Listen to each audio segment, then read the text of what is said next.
Hola mis queridos hermanos, el Señor les los bendiga. Me alegra poder compartir con ustedes esta formación que me parece valiosa y me parece muy importante, tanto para los grupos de oración como para las parroquias, que puede ser una herramienta de trabajo. Estamos compartiendo el pastoreo en los grupos de oración del Padre Carlos García. Vamos en el capítulo número 6. Y hoy vamos a hablar de algunos elementos de la coinonía. La semana pasada hablábamos sobre la coinonía, lo que es una coinonía, y hoy vamos a hablar de algunos elementos de la coinonía. Que el Señor nos dé su gracia y nos ilumine para que podamos grabar esto y sobre todo lo podamos poner en práctica.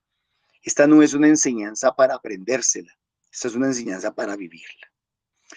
Dice así, elementos de la coinonía. Toda coinonía debe tener unos elementos básicos que la caracterizan como tal, elementos que la distinguen, pero también que la afiancen a la gran comunidad de la que forma parte. Estos elementos son la palabra de Dios, la enseñanza, la autoformación, la economía, la fraternidad y el apostolado. Quiero aquí recalcar algo. Ustedes se han dado cuenta que yo no me he detenido en estos días no me he detenido a hacer análisis de estos textos, pero creo que uno de los grandes problemas que sufren las comunidades es que cuando se forman coinonías, algunos grupos o algunas coinonías, después se vuelven repúblicas independientes. O sea, los servidores creen que la mejor manera, y no está mal del todo, pero creen que la mejor manera es abrirse de la comunidad y formar sus propias coinonías o sus propias comunidades, generando divisiones. Entonces vamos a mirar estos 6 elementos o algunos de los 6 elementos. Creo que vamos a mirar 3 elementos en este capítulo. La palabra de Dios. En una coinonía no puede faltar la palabra de Dios, eje fundamental de la revelación del Padre, que alumbra como lámpara en lo alto nuestro camino. Salmo 119, 105. Y nos va dando la clave para ir realizando el reino de Dios. La palabra es la espada de dos filos que penetra hasta los rincones más profundos del corazón del hombre y escruta nuestros pensamientos. Hebreos 4:12. Como decía San Jerónimo, ignorar las escrituras es ignorar al mismo Jesucristo. En toda coinonía debe leerse la palabra de Dios durante la oración y comentarla. Se debe enseñar a los hermanos a orar con la palabra de Dios, con los salmos, con cánticos espirituales. La palabra que se lea durante la oración debe ser comentada y discernida para aplicar su mensaje a nuestras realidades cotidianas. En toda coinonía debe buscarse un estudio serio de la palabra de Dios y que se ajuste a la situación concreta de los hermanos que la conforman. Al haber recibido a Jesucristo como nuestro Señor y Salvador, nacemos a una nueva vida. Al recibir la efusión del Espíritu Santo, despertamos a nuestro ser cristiano. Así como la vida física requiere alimentos, aire, descanso y ejercicios, también la vida cristiana tiene sus condiciones para crecer y desarrollarse. El sustento para el bienestar espiritual está provisto en la iglesia. La coinonía funciona como un invernadero para el sano crecimiento de sus miembros. Si estos pasos son cumplidos, usted puede estar seguro de alcanzar una madurez en Cristo y para la comunidad. Nadie pasaría una semana sin recibir alimentos. Los alimentos son necesarios para la nutrición y el crecimiento de la vida cristiana. Sin ellos nos debilitamos y consecuentemente enfermamos. Sin una nutrición equilibrada corremos el riesgo de desnutrirnos, volvernos y morir de inanición. ¿Cuántos católicos nos rodean que son atrofiados espirituales? El sustento básico del cristiano es la palabra de Dios. San Pedro nos dice que la palabra es la leche espiritual que nos hace crecer en la salvación. Primera de Pedro 2:2. Si hemos nacido de nuevo, necesitamos alimentarnos todos los días de la palabra de Dios para crecer. Cuidado, los muertos no tienen hambre. ¿Tienes hambre de la palabra de Dios? Conozco tu conducta, nos dice el Señor. No tienes nombre como quien vive. Soy cristiano, pero estás muerto. Apocalipsis capítulo 3, verso 1 y siguientes. Por eso la coinonía se convierte en el lugar propio para crecer en el conocimiento de la palabra de Dios con los hermanos. Plan de enseñanza. Hechos 2:42. Acudían asiduamente a la enseñanza de los apóstoles, a la comunión, a la fracción del pan y a las oraciones. La enseñanza de los apóstoles consistía principalmente en que ellos vivían y practicaban las enseñanzas de Jesús. Los líderes necesitan organizar su comunidad al estilo de la comunidad apostólica y como les enseñó Jesús: vivir, orar, comer, trabajar, formarse juntos. Todo esto dentro del amor que se recibe de Dios para darle a los hermanos. Es interesante descubrir que se reunían no solamente para orar y compartir, sino para formarse. No había asamblea sin enseñanza, ni grupo sin formación. La enseñanza lleva un fin: construir la comunidad en el amor de Jesucristo. Y para ello tenía que llevar un plan de formación. El equipo de servidores de la comunidad y o el consejo de responsables de coinonías debe acordar y programar un plan de enseñanza útil a los miembros para ser seguido simultáneamente en cada una de las coinonías sin perder las especificidades de cada una. Dado que todos los miembros de la coinonía son los hermanos de la comunidad, entonces se puede tener un crecimiento simultáneo y más personalizado. Algunas comunidades amplían en las coinonías la enseñanza tratada en la gran asamblea de la comunidad, pudiendo dialogar y profundizar sobre el tema, cosa que es muy difícil de hacer en la gran asamblea. O sea, perdón, me detengo aquí un momentico. Aquí se sobreentiende que hay primero una gran asamblea y también hay unos pequeños grupos. Y está diciendo que se puede replicar o compartir también la enseñanza de que se dio en la asamblea, en las coinonías, y eso ayuda, o también se puede dar una formación específica.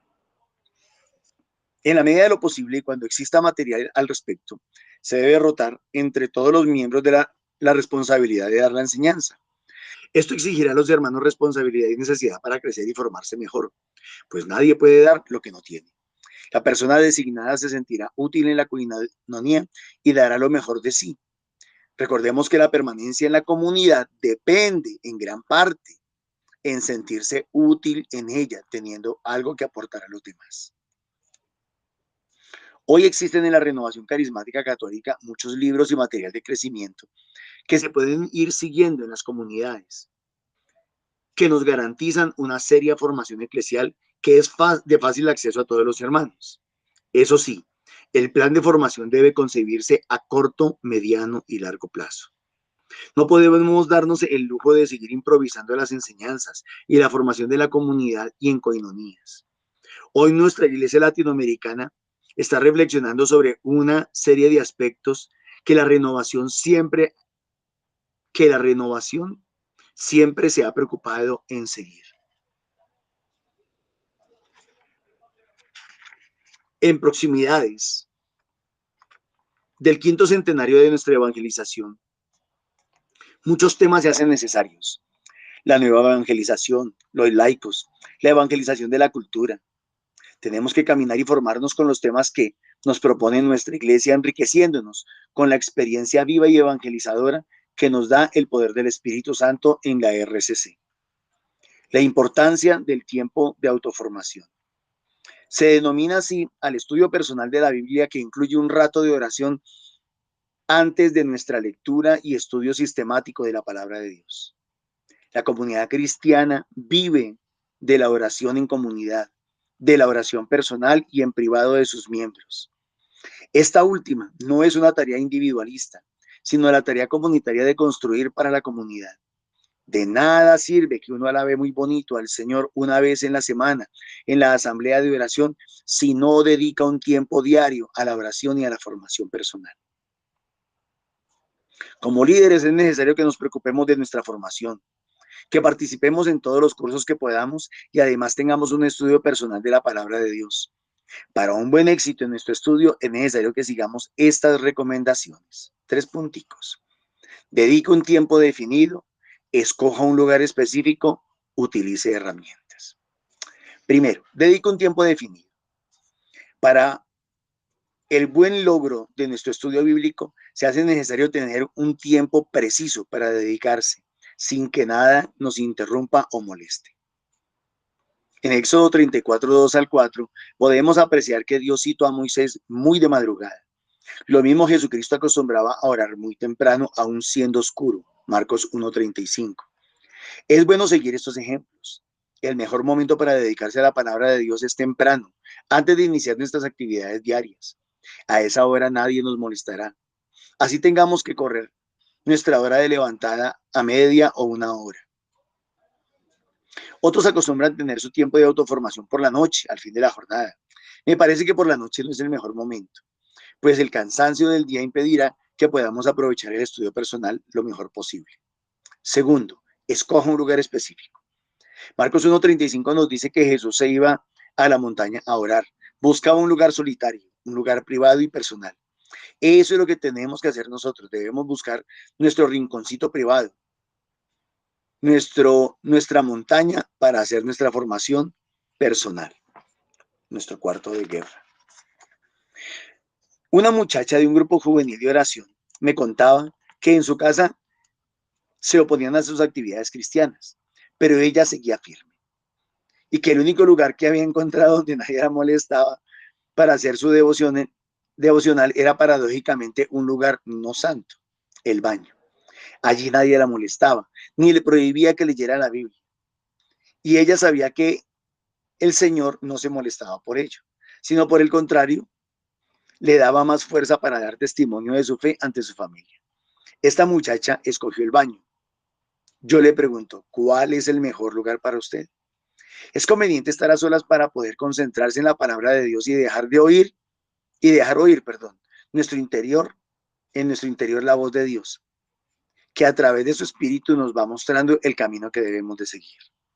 Tercero, emplee herramientas.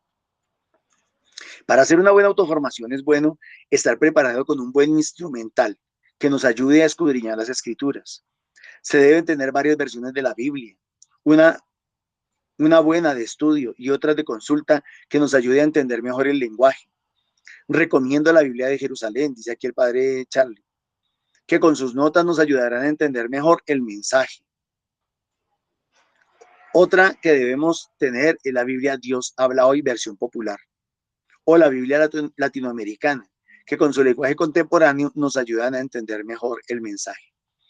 Desafortunadamente, hoy en día creo que ya no se consigue la Dios habla hoy de estudio, que me parecía muy buena, muy buena. Otras herramientas que necesitamos es un cuaderno y lápiz, donde ir anotando nuestros descubrimientos, una caja de crayolas o colores, para ir marcando y subrayando los versículos que consideramos más importantes, versículos claves. No tengamos de marcar nuestras Biblias. Otra vez, no tengamos temor de marcar nuestras Biblias. No es ningún irrespeto o pecado, todo lo contrario. Mientras más marcada y vieja esté, significa que esa Biblia se está haciendo carne en nuestras vidas. Dejará de ser un libro muerto para convertirse en una espada de dos filos que penetre hasta lo más profundo de nuestro corazón. El diccionario y la concordancia bíblica. Importantísimos. Yo tengo varios libros que me pueden ayudar en ese trabajo. Está la concordancia bíblica, está el BTB, vocabulario de teología bíblica, está la concordancia bíblica católica y está la concordancia bíblica, o sea, la completa y la de los hermanitos cristianos. Bueno, así que alcancé a ver aquí en mi biblioteca.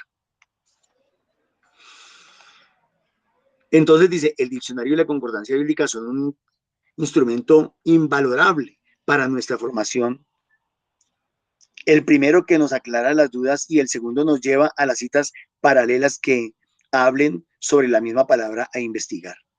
Ambos se consiguen a precios muy cómodos en las librerías evangélicas, dice aquí el padre Carlos García, ¿no? Dice, repito lo que está diciendo el padre Carlos García, ambos se consiguen a precios muy cómodos en las librerías evangélicas, pues las versiones católicas resultan muy costosas. Les recomiendo ir a la librería Herder, a los hermanitos vayan a la librería Herder, librería católica. También se pueden conseguir libros a unos precios más o menos cómodos, pero en librerías como San Pablo, Paulinas, de pronto Salesman, Verbo Divino, son librerías católicas. En cuanto a librerías cristianas evangélicas, está La Luz, Shaddai, en fin. Procedimiento para un buen estudio bíblico. Aquí les presentaré 3 pasos básicos para el estudio personal y metódico de la Biblia. Primero, observación. ¿Qué dice el pasaje? Lea captando el contenido. Lea otra vez cuidadosamente subrayando las palabras y frases claves. Las palabras no sobran en la Biblia. Segundo, interpretación. ¿Qué nos da a entender el pasaje? En oración pídale a Dios que le dé entendimiento. Consulte las notas marginales de la Biblia. Consulte un diccionario y otras versiones de la Biblia para apreciar el significado de las palabras, como en la liturgia que les hablaba de Cafarnaún. ¿Qué significaba Cafarnaún? En referencia al pasaje, pregúntese quién, qué, cuándo, dónde, cómo, por qué. Tercero, aplicación. ¿Qué significa el pasaje para mí y cómo lo puedo aplicar en mi vida? ¿Hay actitudes que cambiar? ¿Hay pecados de los que debo renunciar y confesar a Dios? ¿Hay acciones que realizar o evitar? ¿Hay ejemplos que seguir? ¿Hay promesas de que apropiarse? El apóstol Santiago cree que poner en práctica lo que Dios dice en su palabra es prueba para la fe de cada uno. Por favor, le rogamos leer en este momento Santiago capítulo 1, verso 22. Bueno, no lo tengo a la mano. Si de pronto alguno de ustedes puede hacerme el favor, busca Santiago capítulo 1, verso 22, lo leemos en un momentico. Vamos a hacer en este momento un taller sobre lo aprendido en el presente artículo. Si no está dispuesto a hacerlo o si piensa dejarlo para después, lamento decirle que usted no sirve como discípulo del Señor. El principal requisito que debe tener todo discípulo de Jesucristo es la disponibilidad. Entonces, dejando de lado la pereza, estudie Lucas 19, 1 al 10 y use el método de estudio que acaba de aprender. Descubrirá cosas interesantes y sobre todo a estudiar sistemáticamente la palabra de Dios. Una vez aplicado el método al pasaje, responda a las siguientes preguntas. ¿Qué es lo que dice? ¿Qué nos da a entender? ¿Cómo lo puedo aplicar en mi vida? Vamos a escuchar entonces Santiago capítulo 1, verso 22. Amén. Dice Santiago 1:22. Poned por obra la palabra y no os contentéis solo con oírla, engañándoos a vosotros mismos. Palabra de Dios. Te alabamos, Señor. ¿Qué es lo que dice? Poned por obra la palabra y no nos contentemos solo con oírla. Nos ¿Qué es engañamos. lo que nos da a entender?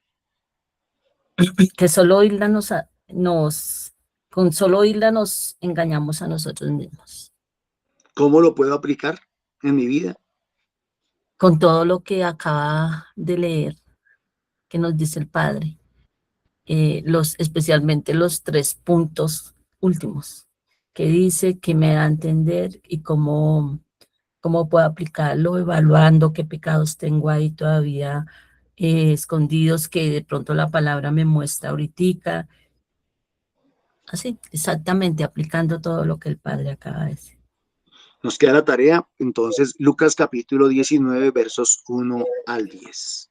Muchísimas gracias, mis hermanitos. Dios les bendiga grande y abundantemente.